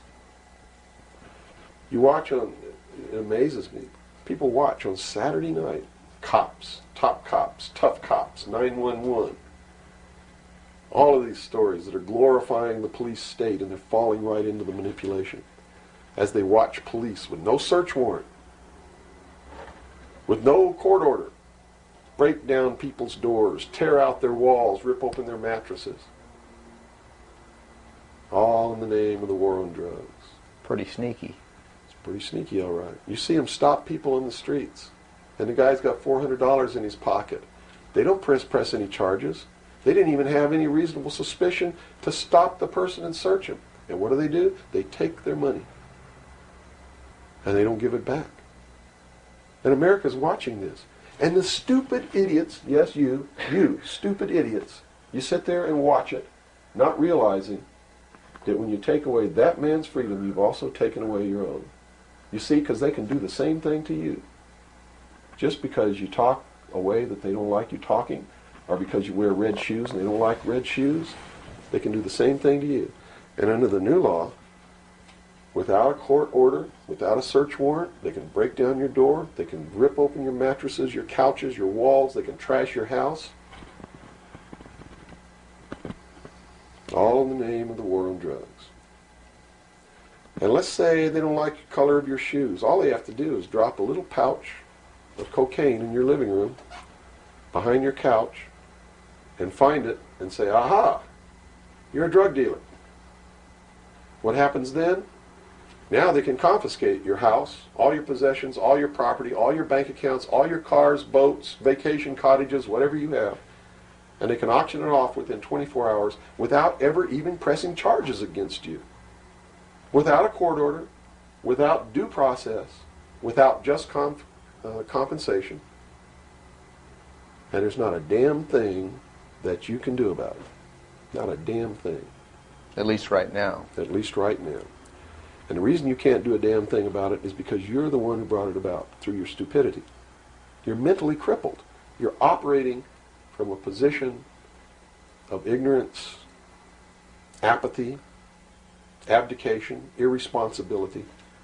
And we're losing our country, our freedoms, everything. Now, these are strong accusations of the American public. What do you hope to accomplish by angering the very audience that you want to watch and listen to you? Go prove me wrong. Go make me the idiot. In so doing, you're going to find out what the truth is, and maybe you'll wake your up. And if you do, maybe we can save our country. Because I don't really care at this point whether you get mad at me or not. My country's disappearing. My freedoms are disappearing. My daughter's going to live as a slave in the New World Order if you people don't wake up and help me. So, if I had a 2x4, literally, I would smack you upside the head with it. I don't care if you get mad at me. It's beyond that state. You know, I'm willing to put my life on the line. Why would I care if you get mad at me? Mm-hmm. You know? People say, well, don't you feel threatened? Don't you feel like your life is in danger? Are you kidding? You're the people who sent your sons and daughters to fight an illegal, immoral, unjustified war in the Middle East? And that didn't bother you a bit, that they might have got killed over there, and you're worried that I might get hurt or killed? Right here, really defending my country? Really fighting in defense of the Constitution? Right. You brought up the Persian Gulf War. That's something that's still on a lot of people's minds. Based on what you're saying, what was the reason for that war? They should feel really guilty. They should feel really bad about that. I mean, what about a Saddam Hussein that everyone seems to agree is you know, the evil man here, that we had the right to go in and punish, destroy, or whatever? Well, it's funny that the man who purported to want to destroy Saddam Hussein was the man who really built Saddam Hussein when he was in the Central Intelligence Agency. We have been building up Saddam Hussein's arsenal. His technology comes from us in the Soviet Union. We built him up to create that war. We did it for a purpose, and the purpose was, look at this. If George Bush knew what he was doing, how come he didn't know what he was doing? Here's what he said. We've got to send troops to the Middle East because we can't afford to pay $26 a barrel for oil. That's on tape. Next he comes out and he says, no, it's not about the price of oil. It's because Saddam Hussein's not going to stop at Kuwait. He's going to go into Saudi Arabia, and those are our friends, our buddies. So we got to go defend Saudi Arabia. And then James Baker says in a press conference, nope, it's not about Saudi Arabia. It's not about $26 a barrel for oil. It's about jobs. Folks, we're going to get you a job, and to do it, we're willing to kill your sons and daughters. Yes, sir, we'll send them off to get killed so that you can have a job. Prosperity. That's what it's all about. Well, what was the actual scenario if we hadn't have gone in? Well, see, that's not the end of it yet. Then George Bush comes out and says, whoa, the White House is flooded for telegrams. They don't want their sons and daughters to get killed for a job. It's not about jobs. It's about naked aggression. Yes, sir, there's a little Hitler over there called Saddam Hussein. Yeah, and we're going to go destroy him because the world doesn't need another Hitler. Never mind Pinochet in Chile, who's another Hitler. Never mind all the other Hitlers in the world. Was that Never mind Tiananmen Square. Well, then, you know, then people would say, well, the American government's not interested in that because money is not in you know, it's the oil here. We're talking about money. No. So you're saying it's not even that. No. They've been planning this war for years. In fact, Arco Press wrote a book about it. The name of the book is Rapid Deployment Forces. It was published in 1985. It names Kuwait as the country. It talks about Operation Bright Star, where they've been practicing the war every year since the early 80s. Sending troops over there, practicing the war. Liberating Kuwait. It's even named in the book. The whole thing was spelled out years ago. what it was all about was to establish the New World Order. You see, because for the first time in the history of the world, it's established the legal international precedent that the United Nations could pass a resolution and send its police force to enforce that resolution, and that the member nations would have to pay for that action. And George Bush said it very clearly, but nobody was listening, when he said, no longer will any nation stand against a world united. And with that action, he established the legal foundation in international law that the United Nations is now legally and overtly the one world government, and that the United States military forces and the other forces that were sent by other countries were established as the one world police force under the United Nations. Have you seen the new Air Force uniforms yet? Nowhere on them does it say United States or U.S. They are United Nations uniforms. Go look at them. What role in the Middle East, again, does Israel play in this? Israel was created as the instrument to bring about the Battle of Armageddon and the fulfillment of prophecy, a war that will be so terrible, where nuclear weapons will be used, so that the American citizens and the other people in the world will get down on their knees and beg for no more war. And what is the answer to that? They're going to be told the only way we can guarantee no more war is if we destroy the sovereignty of nations and we come together as one humanity in a one world government. Right. Now I'm telling you, unless the American people wake up and stop it, starting in about 1996, the Battle of Armageddon will become a reality. Not because two nations got mad at each other and decided to fight, and that's why Saddam Hussein was not destroyed. He will be the instrument that will bring that to pass. Right. Yeah, they purposely did not go in and do that. Saddam Hussein will be portrayed as the Antichrist. Babylon is in Iraq. Read the book of Revelations. Whether you believe in the book or not, read it, because the men who are bringing this about are using it as their script. Well, the UN did indeed charter Israel as a sovereign nation. They were the ones who created this state. That is correct. It was really created by Great Britain and the United States, with the United States being the major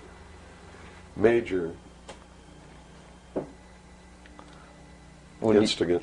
Okay, and the Jewish people were then being manipulated into believing it was for some other reason. That's correct. They've always been manipulated. And I get people who still come to me all the time and say, Bill, you're all wrong. It's the Jews. The Jews are subverting the world. Man, it's not the Jews. It's not the Catholics. It's not the blacks. It's these men who belong to the ancient mystery schools, who meet in secret and decide the fate of the world. And they belong to all different races and all different nationalities and all different religions to the public point of view. But in secret, it's a different story. How about the European community? Here seems, based on your theory, another group of sovereign nations coming together to form one government. The European community, the EEC, was created by the Central Intelligence Agency, working through a lodge in Italy called the P2 Lodge. Propaganda 2 is the name of it, which is the intelligence arm of the Vatican.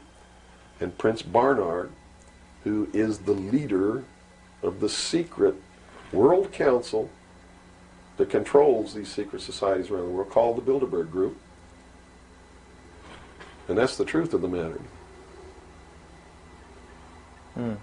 And well, during its creation, they just threw out Margaret Thatcher. She was really opposing this. Yes, she was, and that's why she got ousted. Okay. So did the Shah of Iran. So did Marcos. Anyone who opposes it gets ousted. That wasn't an overthrow of Marcos by the people in the Philippines. It was organized, instigated, and carried out by agents of the Central Intelligence Agency and the KGB. The overthrow of the Shah of Iran, our intelligence community is trying to tell us they didn't know anything about it. They didn't know what was happening. Bullshit. They organized it. They instigated it. They are the ones who caused it to come to pass. You see, because we didn't have a National Security Agency or a Central Intelligence Agency before the UN Participation Act was signed. And these organizations were created to bring about the one world government, the New World Order. And it had to be done in a manner that the people would not know that it was being done, and the only way they could do that was hide it behind the veil of national security. And the Cold War was a manipulation maintained to bleed the people of tax dollars to fund the creation of the police force of the New World Order, which is the Army, Navy, and Air Force and Marines of the United States and the Soviet Union. And the people didn't rise up in the Soviet Union and overthrow communism. It came from the top down because it had to be done. There has to be a bringing to the same level of all the peoples of the world to approximately the same political viewpoint, so there's not big disparity in order to be able to justify the merger of all these countries together. Well, who now is ruling the forces of the former Soviet Union? You have Yeltsin in now. Gorbachev supposedly went down, but we're not sure about that. Well, let me tell you this. From the beginning, there was never any war between the United States and the Soviet Union. It was created by those at the top to fund the New World Order and the New World Order's police force. At the highest levels of all countries, they all belong to the same club. And we, the people, sit back and we watch this grand drama which is being played out for our benefit, not theirs. If it wasn't for us, they wouldn't even have to do any of this. But you see, they just can't come out and destroy all of us because they need slaves. They need people to make their shoes and make their cars and mine the ore. They need worker bees, and that's what we are. In the New World Order, we will be the worker bees, the slaves. So the Orwellian view of the vision of the future wasn't too far off based on this scenario. George Orwell was just like me. He was a low-level member of British intelligence who was appointed to a position high enough where he saw the same documents that I saw. And he tried to warn the world just like I'm trying to warn the world, only he wasn't willing to take the risk that I'm willing to take. So he wrote it in a book called 1984 and spelled out exactly what's coming as a warning to the people of the world, as a work of fiction. But you notice that that work of fiction really stirred people up because they knew that it wasn't fiction. In their heart of hearts, everyone who's read that book knows that it's coming. It's a possibility. Most people won't recognize it overtly or publicly, because then, if they recognize it, they have to be responsible to do something about it, and that's what every one of you have been resisting all your life, is being responsible to do something about it, to get involved. That's why you'll walk away from a girl being raped on the street by a gang of thugs rather than go and try to help her. And I'm not talking to all of you. I know there's some of you out there just like me. But most of you are just exactly what I've just described. Most people are no better than animals who do not have intelligence because they don't use their intelligence. And to these men who control things behind the scenes, you are stakes on the table by choice and consent, and will always be ruled and manipulated and enslaved by people who do use their brains. As long as we're debunking some myths, because it's putting pieces of this puzzle together, I think, for a lot of people that may be watching. The hostage situation in Iran that got Carter out of office, is this another orchestration? And if so, how does it fit into the October surprise is no myth. There was a deal made. There was a deal made at the highest levels to keep the hostages until after Reagan was elected. Do you really believe that it was an accident, that it was a coincidence, that 30 minutes after Ronald Reagan was sworn in, took his oath of office, the hostages were released? Did they want Carter out? Are you really that naive? I can't believe it. Did they want Carter out? Yes, they wanted Carter out. They wanted Carter out. He wouldn't play by the rules? Or what? I don't know why they wanted him out, but they wanted him out. Carter was ineffective. He did not have the support of all the American people. They need people who can manipulate the American people so that they have their support. My message is to you is don't support anybody unless they're doing what we know to be right. Don't believe them. Don't fall for the manipulations. Double check everything they say. And that means you can't rely on the media as it is today either. Oh, of course not. All the media in this country radio, television, and print is all owned by 5 corporations. All of these corporations that own the media are owned and controlled, and members of the Council on Foreign Relations sit on their board of directors. Can you name those 5 corporations? Is that Not off the top of my head. Okay.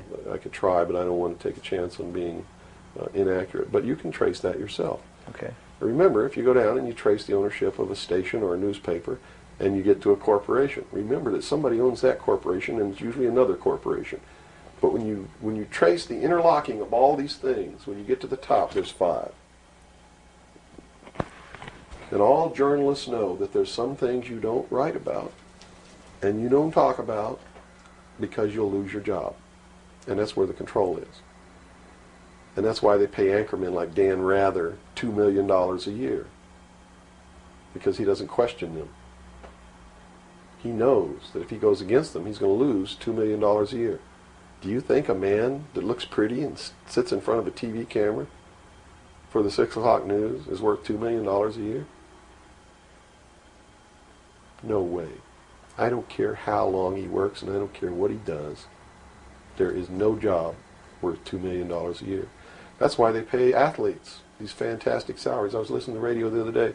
They just contracted to pay one player on one team $6 million a year.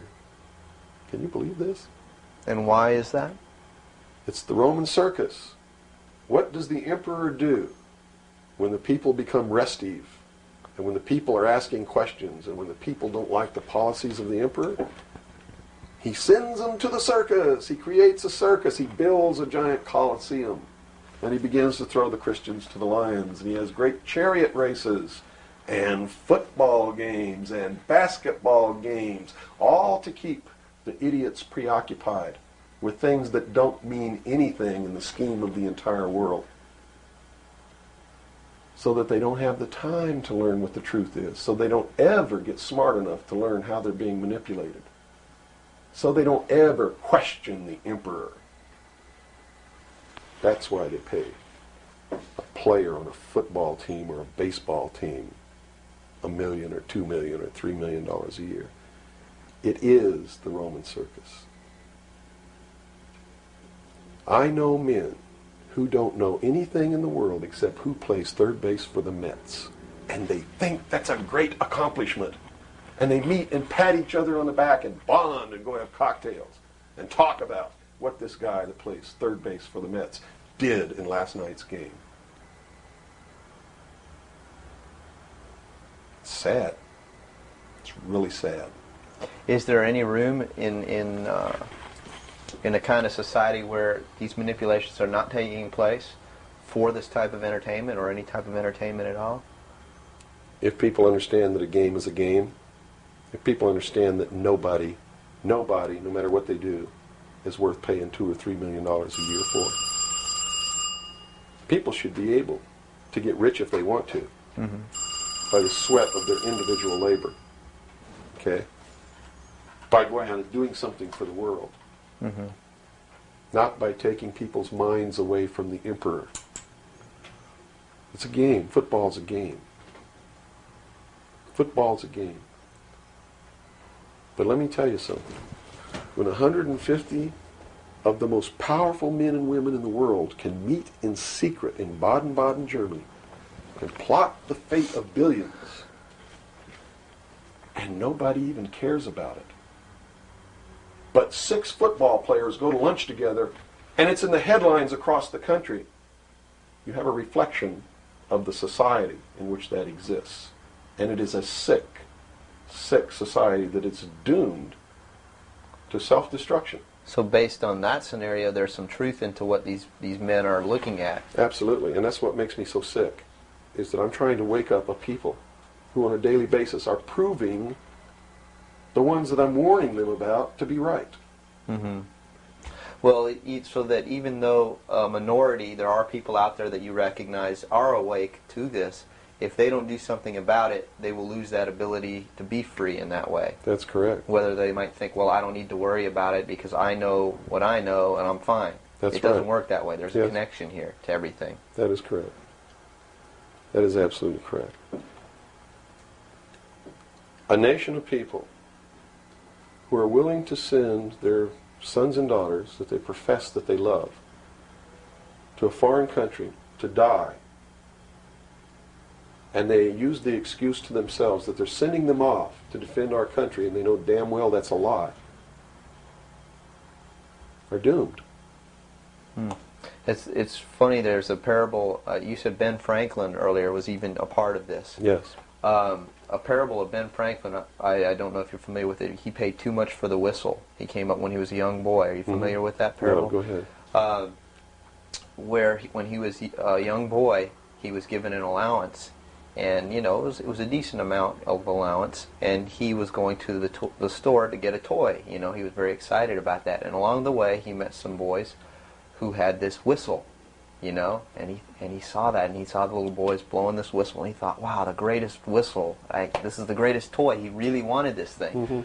So without asking, he gave all his money away, to these boys for this whistle, and he went home, and sure enough, he got very bored with it, and he had no more money to buy something that was really, worthwhile to him. Sure. And so from that point on, he had a saying that said, don't pay too much for the whistle. And I think somehow that relates here. He's also the one, when the Constitutional Convention was finished, when they wrote the Constitution and signed it, when it had been signed, he walked out the doors. Someone outside, I forget who it was, I believe it was a reporter for one of the newspapers in the 13 colonies, asked him, he said, "What have you wrought, Ben?" Ben looked at him and he said, "A republic, if you can keep it."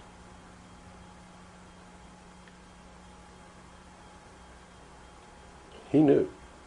He did. And that's a good place to end. Yeah, I think so. That's a great ending. Wow. Good job, guys. All right, Bill? Bill. Yo. Fantastic. Good. Thanks, Bill. Where's your towel? Right there. I'm about ready Yeah, to these lights are roasting me. Man. kill. I've already had my son. I'm ready for a bath. The major media is great at putting out the propaganda because, this meme out there, this idea put out by the mainstream media that we have the people have no choice because, after all, you just can't let them fail. The government has to bail them out because it would be much worse to just let them fail. And this is remarkable because the major mainstream media have gotten the American public to buy into policies that guarantee their impoverishment, and it's just a testament to the triumph of mainstream media to push out any dissenting voice or any debate or any kind of public service that you would think would be inherently obligatory for a public airwave to adhere to.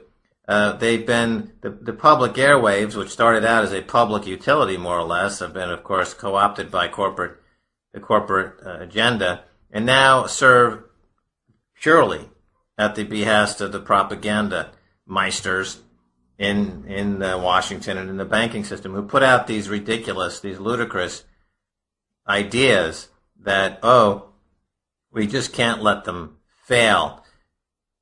And anybody who now has seen their monthly income drop by 90% due to the drop in short-term interest rates by the banking system, the people who are now starving because their monthly income has been slashed by 80 or 90%, these people have had their monthly income slashed for no reason other than to bail out these bankers. So when you say that, well, we couldn't let them fail, you have to understand that simultaneously you have to understand that you, the individual who's had your monthly income slashed, is where the money is coming from. You are subsidizing the Merrill Lynch bonuses and the Wall Street bonuses. And not only have you had your money stolen, but then you turn around and defend the crooks. And this has got to be the very nature of this whole idea of the Stockholm Syndrome, where the person who's been kidnapped falls in love with their captor. The American people have been kidnapped by the banking system, and now they're defending the banking system while the banking system steals their money in the form of driving interest rates low to bail out banks who have kept afloat this enormous slush fund scheme, unnumbered accounts that are simply there to launder money, launder losses.